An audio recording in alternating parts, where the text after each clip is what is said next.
All right. Hello.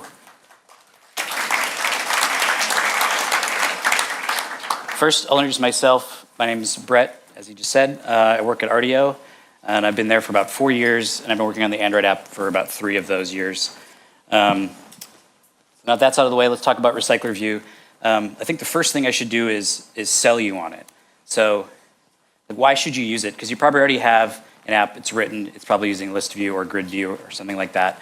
But I almost guarantee you probably run into problems with it or run up against some serious limitations as your app evolves and you want to make a more complicated UI. Especially GridView starts falling short really quickly. So that's why RecyclerView is coming to your rescue. They announced it last year's Google I/O, 2014 Google I/O, they announced the RecyclerView. And I don't think a lot of people have really started adopting it yet, although it has been getting incremental updates in each support library revision. And I really think it's the future, and that's where most of the Android engineering work is going to go into RecyclerView, and probably not so much into the legacy list views. But let me show you an example here of something that maybe you've tried to do in the past, or your designers asked you to do in the past, and it's really hard to do with a grid view. So you have a grid here with a header that's part of the content, not just a header that's above all the content or a footer that's below all the content, like the way that ListView headers and footers work. It's in the middle here.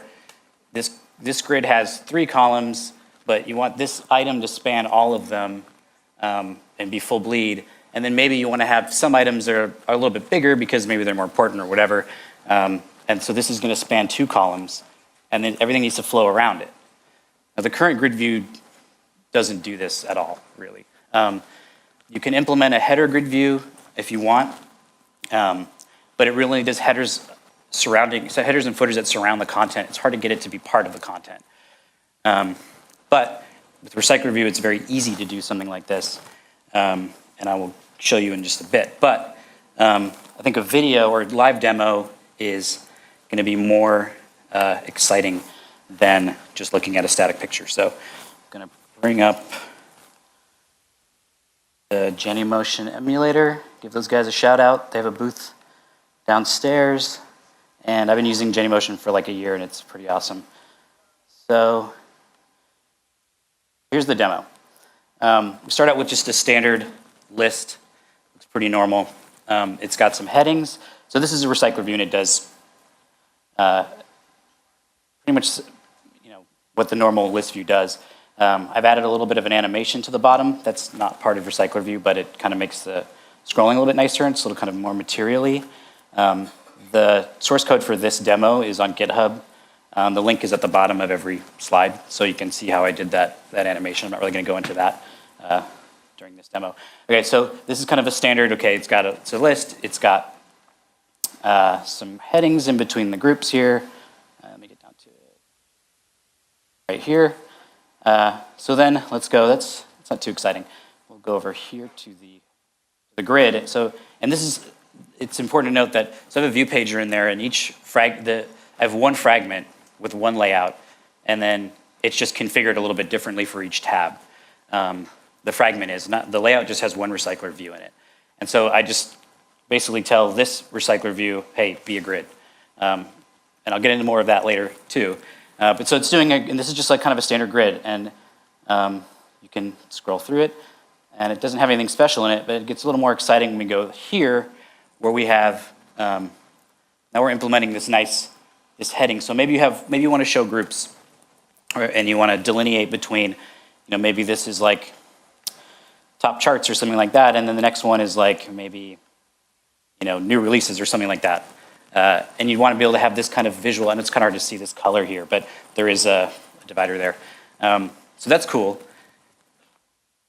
But then let's get a little crazier, and then let's see here. These bigger items are just randomly added. That's what I have right now. But so here's one where it's just, you're getting this nice, everything's lined up correctly. See, the gutters are nice and aligned here. The height is aligned here, and things flow around the bigger item. And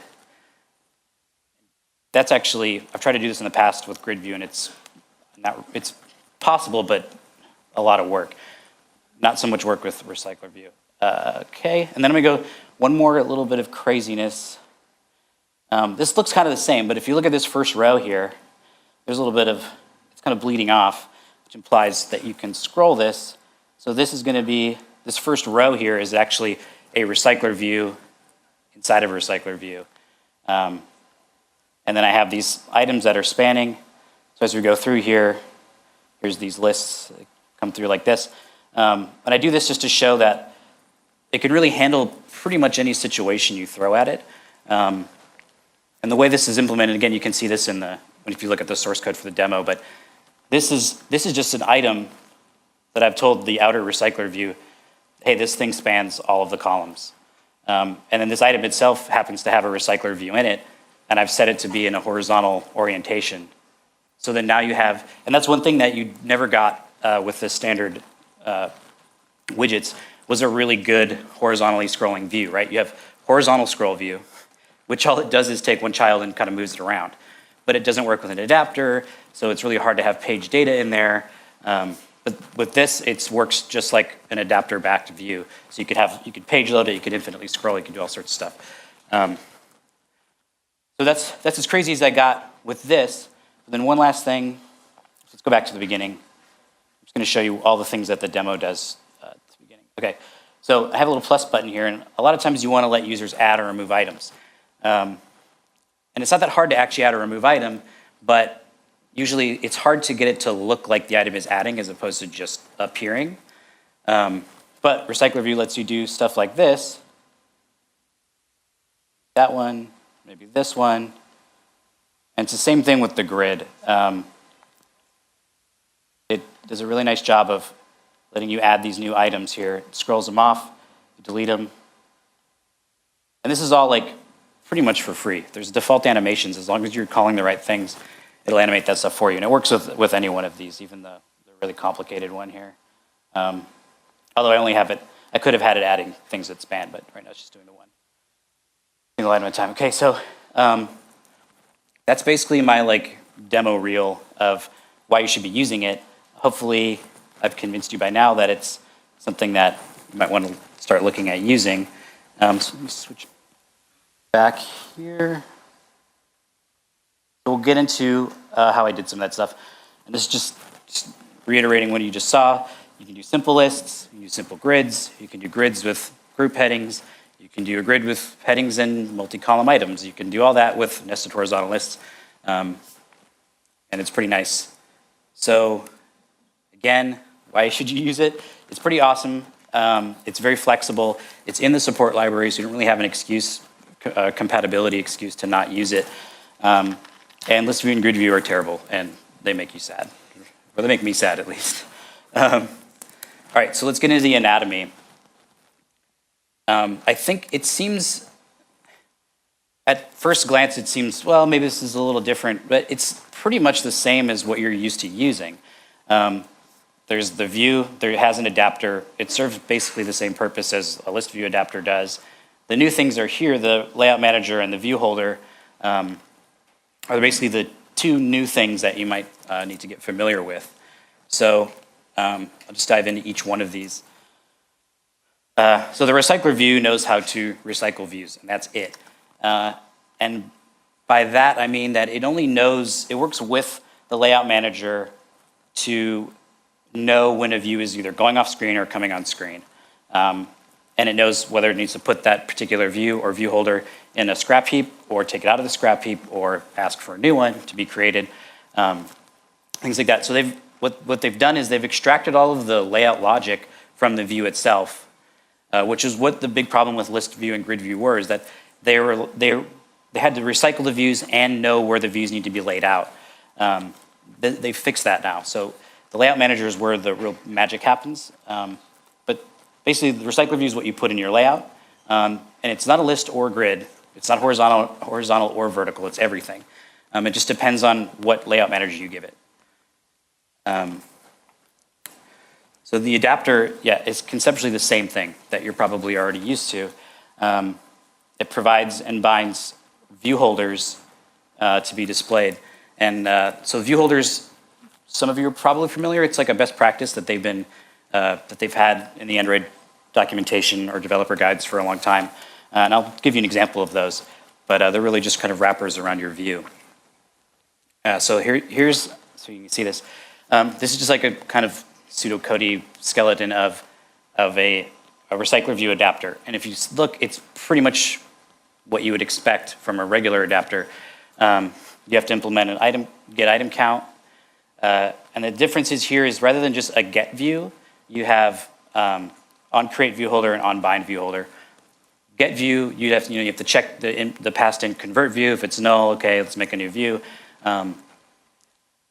They've separated that out, so it's kind of nice now. You know here, always make a new instance. You know here, this will never be null.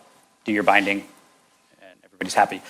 And then one more thing that's cool about, you don't have to implement, but what makes it much more powerful is this view type they're giving you. This isn't, when they say create view holder, they don't give you a position to create it for. They give you a view type. So get item view type is similar to the one that's in the regular adapter, but it's more powerful, I think, because it lets you make like what I have in the demo where some items are a different layout than the others. And the best way to use it is return a layout resource ID for that position. So when your on create view holder is called, what you return here gets passed in here, and then you can just inflate it. Pass it to your view holder, boom. So there's no looking up, oh, what do I need, what view do I need here, whatever. You've already answered that question. The view at that position, you've already answered it. It's telling you at this point, I need this view created for me. So, and it's also, I have notes for that too. I'm in the view holder. So also note that there's get item view type, but there's no get view type count. You don't have to know ahead of time or any time. You don't have to tell the RecyclerView how many different views you're going to have. It doesn't care. Internally, it's creating like a partitioned caches for each different view holder. So based on what you return here, from here and then there. Okay, so view holder. This is getting towards the last piece. Excuse me. So the view holder should sound familiar. Like I said, it was an established best practice, but now they're actually enforcing it, which is a good thing because it'll make your lists that much more efficient when you're scrolling. So it acts as an access wrapper around your item views. So the view holder itself is just like, it really doesn't do much. You give it, when you're asked to create a view holder, you inflate your view, you give it to the constructor of the view holder, and then in your constructor, you should do all your find by view by ID calls and assign them to member variables of the view holder. So for example, if your view holder has an image and like a text field, your view holder class might have a member variable that's, excuse me, a member variable that's a text view called like primary text, and then an image view called, image or whatever. So then in your constructor, when you're creating the view, you have to look them up, and then you would add accessors to your view holder subclass that are like set primary text, set image URL, and then what your view holder is going to do is check to see if it's that view happens to be not null, and then set whatever property on it that you want to do, which makes the view holder very flexible because you could use it with different layouts. If it doesn't find the image and you're null checking that, it just doesn't find it, you don't set it. So you can still use a view holder, but it just lets you kind of selectively use layouts. So here's a kind of a simple example of a view holder. So you extend the RecyclerView view holder. The only real requirement there is that it has a constructor that takes a view as a parameter. So what you do here is you find your text view, and then you'd make an accessor here to set the text. Because generally, you don't even really ever need access to the actual text view itself. You probably just want to set the text. And then you can make things like, hide it, show it, stuff like that. But it also like makes a nice description of what this view holder is supposed to do, because instead of just I like to do it this way, but instead of just exposing this, you expose like specific things that you want to do with that view. Set primary text, hide primary, something like that. And then since you're null checking everything here, it's just a nice clean way to use it with different layouts. If that view happens to be missing, this thing will still work. We'll just bypass that view. So now, Layout Manager, which is kind of the meatiest part, it's definitely the most complicated if you look at the source for it. It's a lot. There's a lot going on in there. It's very similar if you look at ListView, the ListView implementation, all the crazy stuff it's doing to try to figure out, like, or GridView is even crazier, but to figure out where these things need to go. That's been pulled out into Layout Manager. And there's different implementations of it. The good thing is that they've added standard ones, and they're all pretty, like, they cover pretty much anything you could throw at it. They have a linear layout manager that's for a list. They have a grid layout manager that's for a grid. They even have a staggered grid, which I didn't show in the demo. I didn't run out of time when I was making it, but so you can do like cool Pinterest and Etsy style staggered grids, and that layout manager knows how to do it. So if your grid items are of varying height, it knows how to pack them correctly. But so it also, they can easily be switched. There's no like setting up in the layout, oh, this recycler view is going to be a grid, and that's it. This recycler view is going to be, you don't do that. So you can switch it at runtime, so you don't have to do a view switcher, which is like, this is kind of the classic way of saying, oh, well, this view, sometimes it's a grid, sometimes I want to show the data as a list. You do a view switcher, you put the two in there, you switch between the two children. It's okay. But not as great as just putting a recycler view in there, and that's it. So it's just a little bit simpler, rather than having to be like, because if you have that view switcher, then it can only be that list or only be that grid. This could be a horizontal grid or a horizontal list or whatever. You know, you're not defining it here, you're defining it at runtime. So it lets your user potentially configure the user interface a little bit more. Okay, so we'll get into kind of putting it all together, making a simple list and a simple grid. These are like the three things you have to do. Put a recycler view in a layout, you set the adapter on it, you set the layout manager on it, and you're done. So I think I have some code snippet here. It's kind of hard to read, I bet, for people in the back, but basically what I'm doing here is like, this is an on-create view of a fragment. Just inflate your view, find the recycler view. Say you have a member variable or something that's like, hey, we're showing it as a list right now. So this is like, here's the magic. Just set layout manager, new linear layout manager, you're done. Or grid layout manager, and then you tell it how many columns you want. And this is cool too. It's similar to setting num columns on the grid view. This value could be like I like to put it in an integers XML. So for landscape, maybe you have 4 columns, and then for portrait, you have 2 or 3, something like that. And then here, assuming you have data at this point, you set the adapter, and then you're done. Well, if you had to have created those view holders before that, the adapter is going to give to the recycler view. Okay, so now we know how to make a simple list and a simple grid. We want to be able to do the cool things where you have things kind of span rows or columns and all that stuff. So I'll show you how to do that. It's pretty simple. So there's a thing, I think I screwed up this name, but it's in the code, it's right. It's not in RecyclerView, it's in Grid Layout Manager. So there's a thing called span size lookup, and it works with a Grid Layout Manager to figure out how many columns an item should span. And the span means, like a span of 1 means I live in 1 column, and so on. So 1, that means I don't span anything. Any more than that means you need to accommodate me however many spans I want. So here's like an example. I have in my adapter, I just made an implementation of the span size lookup. I put it in the adapter because it's going to be asking you for this position, what's the span size, and since the adapter knows about the data that it's putting into the view, it seems like a good place to put it. And then here it's just like, okay, check your layout manager instance. If it's a grid layout manager, then set the span size lookup, get it out of your adapter, just set that, and then you're done. And I want to put out here that it says view models. I use the MVVM pattern. I think there was a talk about it yesterday. I highly recommend it because here it kind of extracts the information from your data model into like a view model, so it's just for display. I put span count in there, I put a layout parameter on there, and it makes it really easy for your adapter just to be like, for this view model at this position, it doesn't have to make any decisions. Those decisions are made way before this even happens because the thing that's actually handling getting the data converts them into view models, but that's a separate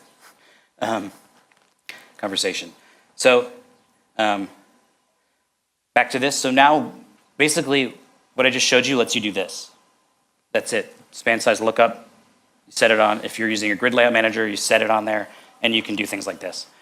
And then the last piece is modifying the list contents and getting those nice animations. Because it's just nice to be like in a good responsive app, you're going to show like you're adding something that looks like it's getting added, it looks like it's getting removed instead of just appearing and disappearing. Traditionally, you have to do a lot of heavy lifting to do that. ListView doesn't really handle items that are animating very well. Fortunately for us, RecyclerView is going to come to our rescue again. So here's the old way, potentially without an animation. You have maybe a remove item on your adapter, you remove the model from the data set, you notify data set changed, the list updates. The problem with this is your data set observer, in this case your ListView, all it knows is that the data set changed. It doesn't know what changed about it. There's no context. It's just, you're like, hey, something changed. But you don't know, like, was it removed? Was it added? Did something get swapped? Did you just update the contents of one item or a range of items? It doesn't know. So the only thing the observer can do is just say, well, I better just redisplay all the things that are currently on screen, which, I mean, works, but it's not super great. Now we have all these new, really nice API for actually telling the observer, in this case, RecyclerView is the data set observer, you can tell it exactly what happened. Oh, hey, an item changed, you give it a position. An item was removed at this position. An item was added at this position.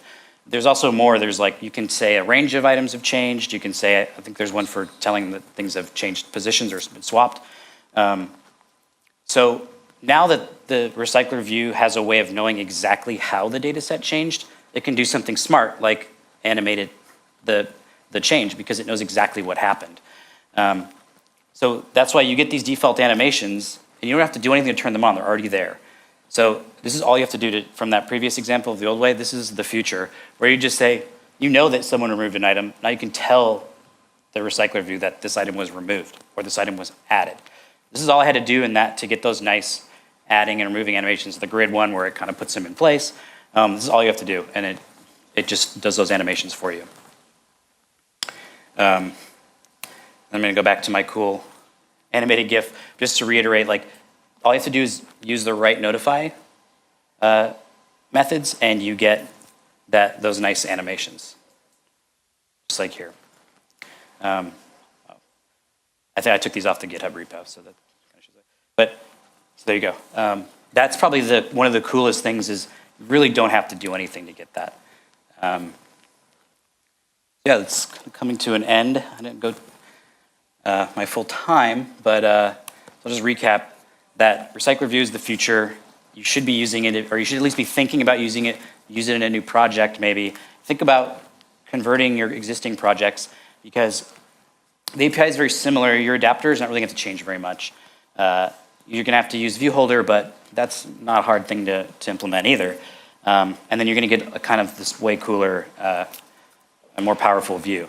That's about it. Yeah, I mean, I've covered the modification. The ViewHolder pattern is enforced, which is great because now you're not, if you're doing all your find view by ID calls in the constructor, then every time you're binding the view, you're not calling find view by ID anymore, right? And you only have 16 milliseconds between frames. Why waste them calling find view by ID again? That's just, you're just kind of come right up to that boundary where you're going to drop a frame, and then you don't want to do that. Yeah, so that's it. I didn't make a last slide, so let's end the show.